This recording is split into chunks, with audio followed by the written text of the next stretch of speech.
Főtisztelendő püspök atya, jubiláns paptestvérem, paptestvérek, ünneplő közösség. Együtt vagyunk, hogy örüljünk a jubiláns pappal. Együtt vagyunk, hogy hálát adjunk. Amikor aranymisét ünnepelünk, ezt Béla atya miatt mondom, akkor nem egy embert ünneplünk, nem őt ünnepeljük elsősorban, hanem ünnepeljük azt a papságot, ami a püspök készföltétele által nyert el. Ünnepeljük azokat a kegyelmeket, amelyeket Isten az ő 50 éves papi szolgálatán keresztül, szentségkiszolgáltatása, ige hirdetése, csendes imádsága által juttatott az egyháznak. A papság az egyház szentsége, az egész egyháznak szóló ajándék. Ezért nem ünnepel magába a pap, hanem ott vannak körülötte azok, akikért szolgált, akikhez Isten küldte. Amikor visszatekintünk el az 50 esztendőre, végigvonul előttem a háborús gyerek élete, aki az édesapját épp a háború miatt veszíti el, de kapja ajándékul a törékeny külsőben a bibliai erős asszonyt, az édesanyát, aki azonban a nehéz időkben helyt állt, Isten erejében. Nem tétovázott, merre kell menni. Fiait terelgette abba az irányba, amiben ő is felnőtt. Tudta, hogy az életnek egyetlen stabil pontja van, Isten. És ezt szerető következetességgel átadta övéinek. Béla atya még az a generáció, aki itt Pécset érintkezhetett a szerzetesi világgal, itt a pálos atyákkal,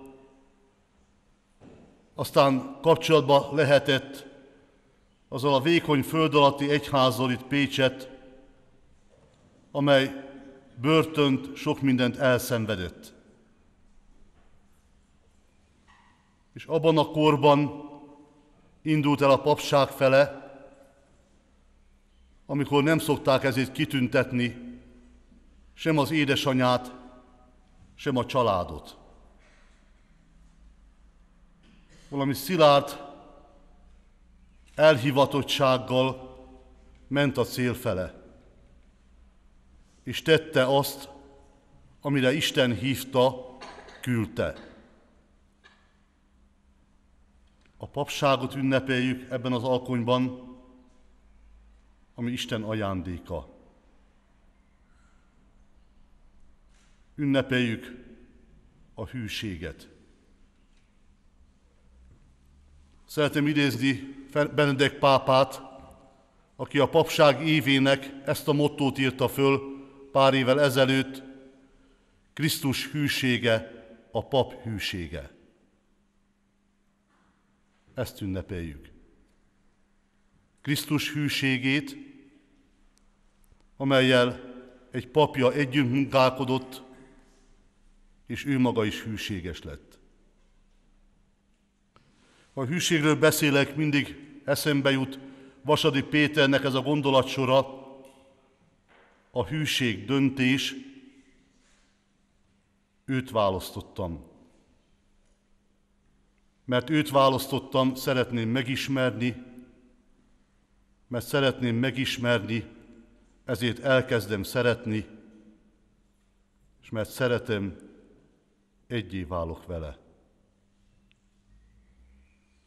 Ez ennek a papi életnek is az igazsága.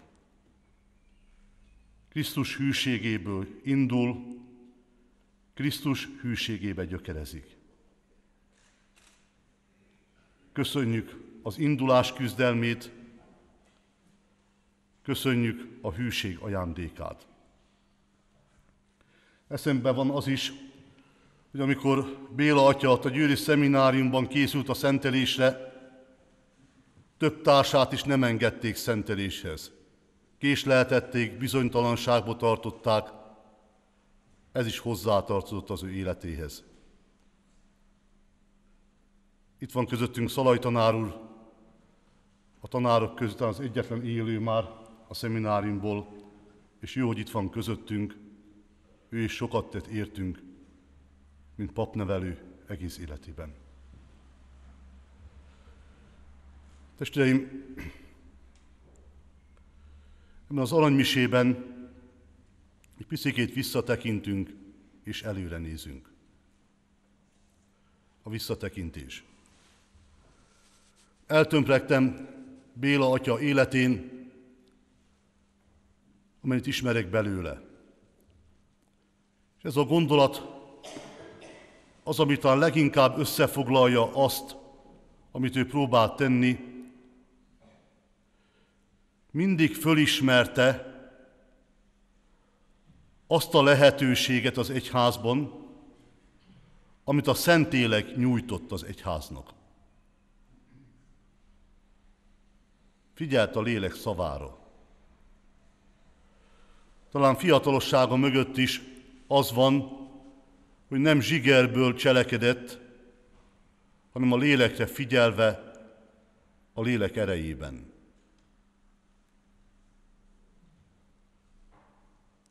A lélek mindig vezet bennünket. És Béla atya csendes papi szolgálata ezen a vezetésen nyugodott. Indulásnál, a kemény diktatúra idején talán ez a motto is vezethet, amit később II. János Pál pápa fogalmaz így: előbb lenni, aztán tenni. Aki ismerte Béla atyát, tudta, hogy az imádság jelen van az életében. Előbb lenni. Sokat beszélnek kiégésről. Benedek pápa egyik beszédében világosan megkülönbözteti, miben más kiüresíteni önmagamat, de nem kiégni. Az aktivista ember kiég, elfárad. Aki kiüresíti önmagát, az egységben van Istennel, és Isten erejében cselekszik. Előbb lenni, aztán tenni. Alapvetően a léttel hatunk. A papa felszenteltsége révén pap. Egy ontológiai valóság ez. Létbeli adottság. Ugyanakkor kell, hogy megmaradjon az Istennel való állandó kapcsolat, hogy ne kiégjünk, hanem kiüresedjünk másokért. Ez a házasság titka is, ez a papság titka is. A másikkal egységben élni a másikért.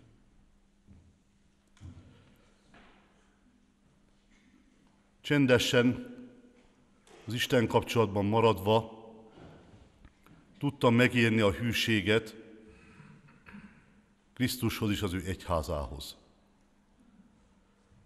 Tudott szilárd maradni, nem a korszellemet követte, hanem Krisztus szavát, egységben Krisztus egyházából. Ezt tetted, Béla, és ezt köszönöm. A másik, amit szeretnék megemlíteni, csak azért, hogy erre az időre, az 50 esztendőre, amire mögöttünk van, sokunknak itt a templomban most reflektáljunk. Béla atya a legnehezebb időben is megmaradt a remény emberének. Hadd mondjam ezt a személyes dolgot, hogy Mágocson kezdtem káplánként, és Béla atyának már akkor volt ifjúsági csoportja. És valamelyik tagja a csoportnak, ugye itt látom, mosolyognak éppen, aki ott is voltak, akkor meghívtak engem, zöldfülű káplánt, és jó volt beülni az Ágoston téren a hittanycsoportjába. A győri szemináriumban ugye a jegyzetünkből kihúzták az ifjúságpastorációt, kihúzták a családpastorációt, mondta a szocialista rendszer, az ifjúsággal mi foglalkozunk. És a Béla atya ott az ifjúsággal, az Ágoston-téri templom oratóriumában szépen csendesen elindult az ifjúsággal. Itt is elénk élte a 10 évvel fiatalabb papi generáció elé. Ugye van a keményebb diktatúrának az idejében is lehet valamit kezdeni a papi léttel. Béla atya csöndes volt, óvatos volt, de bátran volt óvatos. Így lett, azt hiszem, sokunk számára, hívőnek és papnak a remény embere. Látta az ifjúságot, és azt is el kell mondani, hogy annak idején ő is ment kirándulni az ifjúsággal, nem csak lelkizett, hanem az egész emberre figyelt. Azt gondolom, ez még az érintettségből fakad, amit a föld alatti egyházból hozott. A másik, amit szeretnék kiemelni, az ő papi életéből is, és magunk számára is mondom, az, hogy egyszerre van nála jelen a személyes lét, a közösségi lét, az intézményes lét. Benedek pápa mondja az egyik helyen, hogy a hivatásunk egyszerre személyi és közösségi. Isten személy szerint szólít meg mindegyikünket, személy szerint szeret, ugyanakkor nem izolált követőket vár.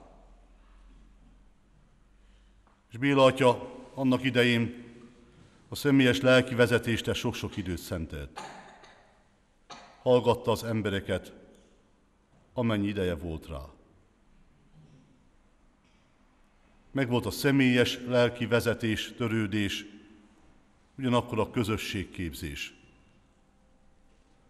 Közösséget alkotott, mint mondtam már, az ifjúságnak, elkezdte a házasokkal való foglalkozást, aztán, mikor ment előre már az élet, akkor a mozgalmak mellé állt oda, kihez megengedően, kihez keményen dolgozva, ezért vagyunk itt sokan a házas hétvégéből, Pesttől, Szexárdon át, sok mindenünnen. Ez az, amit mondtam az elején, hogy élni a lehetőséggel, amit a lélek ad. Mindnyájunk élete erről szól normálisan. Ő is ezt tette. Aztán, amikor már elérkezett az az idő, amikor az egyház újra gondolkodhatott intézményekben, ekkor éppen Szexárdon van, fölismeri a lélek szavát, mit mond a lélek az egyháznak, és alapít óvodát, iskolát, és tette később is. Úgy gondolkodtam Béla pastorális életén, eszembe jutott az öreg Halász Piusz atya, egy Pécs szülöttje ő is, aki egyszer azt mondta, hogy tudod, a csontvázból nem jön az élet, de a csontváz köll az élethez.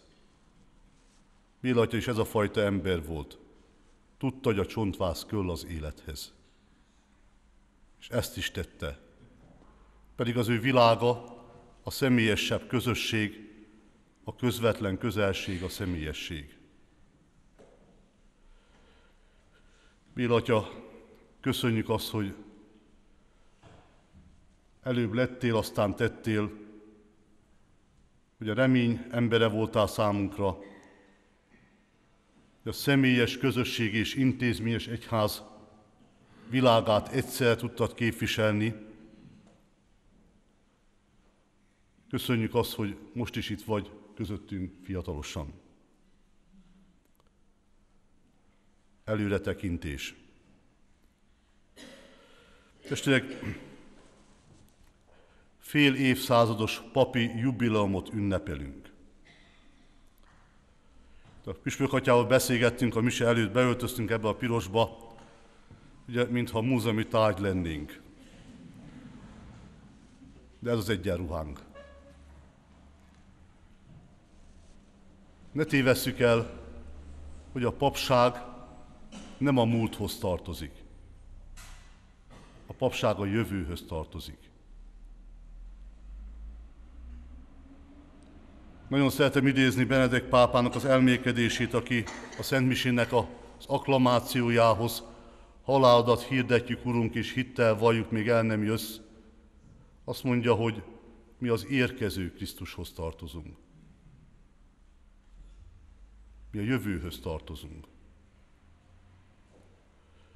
Az ember nem tud Isten nélkül ember lenni. Ha az ember elfelejti, elveszíti szeme elől a létnek a láthatatlan dimenzióját, akkor összekeveredik, szétesik, kiüresedik az élete, vagy agresszív lesz, vagy koravén. Kell a pap, az Istenre emlékeztető jel. Ugyancsak Benedek pápát idézem, aki azt mondja, ha az embernek nincsenek nagy reményei, csak apró reményei vannak, ugyanazt a következtetés vonja, amit előbb is, akkor vagy elfárad, vagy agresszív lesz, mert a kis remény sürgeti, hogy ezt meg kell oldani saját erőből most. Akinek van nagy reménye, az pedig ráér várni, teszi, amit tud, tudja, hogy a növekedést Isten adja.